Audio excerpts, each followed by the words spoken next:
Hey, real quick, guys, I just wanted to announce my association with Fiddle Grips, mainly because I want you guys to use my code, code Proxy at checkout, PROXIIEE. That's my code, Proxy at checkout, and, enjoy the video. Yo, what's going on, guys? It's your boy Proxy, and today I'm going to be talking about how I almost got arrested. So if we could get 5 likes on today's video, that'd be pretty lit. And remember to comment down below what I did good and what I did bad in the comments. But anyways, let's get right into it. So starting off the story, first off, I have a stepbrother who we're supposed to get every other weekend, so it goes Saturday, Sunday, we get them, and then the next Saturday and Sunday we don't get them, but then the weekend after that we get them. So, it was one of those days, and we decided, let's sneak out and let's go do something, because we were hungry and we had no food in our house at the time. So we went and we tried to get some food. Basically, we started walking and it was completely fine. For whatever reason, we brought knives because my brother was feeling a tiny bit paranoid. He's like, can we bring something? And I'm like, sure, I don't know why.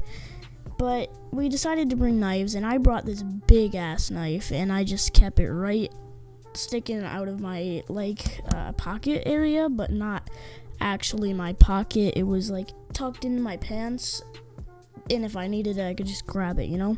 Now the entire us getting arrested was mainly my fault, because my brother actually put his knife in a bag, so he didn't have to really worry about it. So on the way there, I just had my knife out instead of in the bag.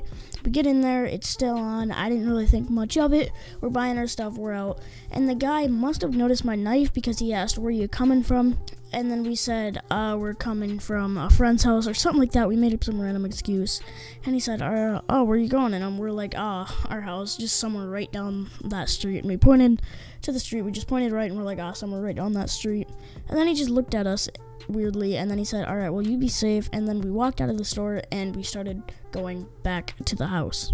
So on our way back, we didn't really think much of a car that was just driving by, because there was a few cars driving by, and then out of nowhere we see these really bright headlights, and little did we know it was a cop.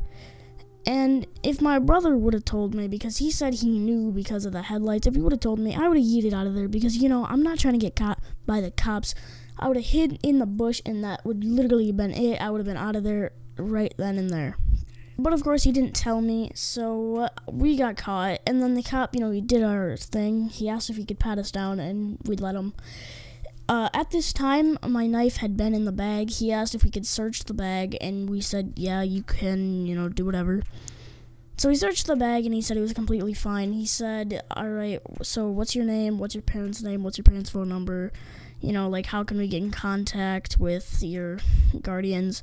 And we're like, we gave him the numbers and all that. So he said, all right, I'm going to drive you home. And we're like, you don't really need to. But of course, he's a cop. He had to. So he drove us home.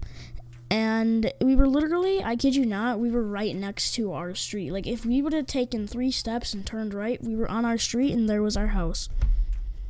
But of course, we were unlucky, so we didn't get it. And then we got driven home by the cops. Actually, it was only one cop, and then he had another one of his friends come when we were already being taken there. He said, all right, can you go get your parents? And we said, yeah. I woke my dad up, and imagine, just getting waken up by your kid, and then him telling you, Dad, there are cops at our door. Can you just imagine that? So we woke him up, he got up, and then they talked, my dad kind of made a little joke out of it. He's like, hey, at least they were thinking. And then it kind of ended at that. He said, we're not going to charge him for curfew, and we're not going to charge him for possession of illegal weapons, because you have to have a license or whatever to carry around a knife. I don't even know. Unless it's a pocket knife, then I'm pretty sure you're not allowed to carry it around, or at least in the state of Wisconsin. But anyways, guys, that's going to be it for the video. If you do want to see some more Storytime videos, remember to subscribe and like the video to show me that you appreciate these types of videos. And also comment down below what I did good, what I did bad, what you kind of want to hear from me, because I do have a good amount of stories. I have a story on how I almost died. Actually, 2 stories on how I almost died. How I broke my toe, how I almost cut my toe off. So if you guys want to see any of those and you're interested in any of those, then just comment down below. And and I will post them. But anyways, guys, that's from me. Remember to use code Proxy on all your purchases from Fade Grips and Tech D Sport, and I'll see you guys all in the next video. Peace.